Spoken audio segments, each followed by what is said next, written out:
Learn how to create assets in EZO individually via the creation form or mass import for bulk actions. On the Asset Listings page, go to Create Assets to start building your asset base by adding new assets to the system. A creation form will open up. Enter all essential asset details here to finalize your asset.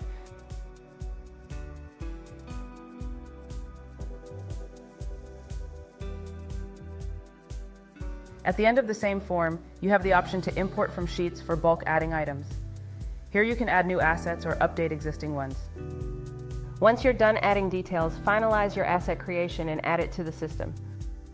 Once the asset is created, go to its Details page. Here you can start its service, reserve it, or check it out for tasks.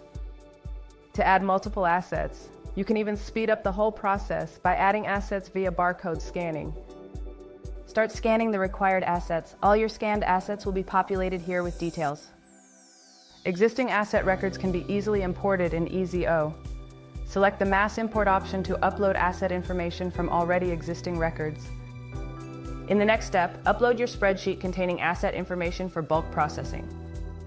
Click Upload to proceed to move on to column mapping. In the next step, you will be asked to map spreadsheet columns to system fields for accurate data transfer.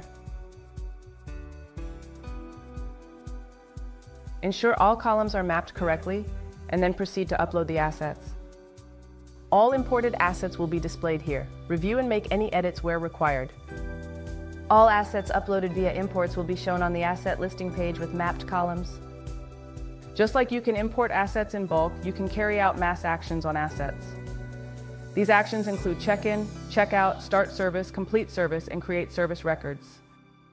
Follow the same process as the one you did to upload assets. Upload an Excel file containing all asset details to perform mass asset checkouts.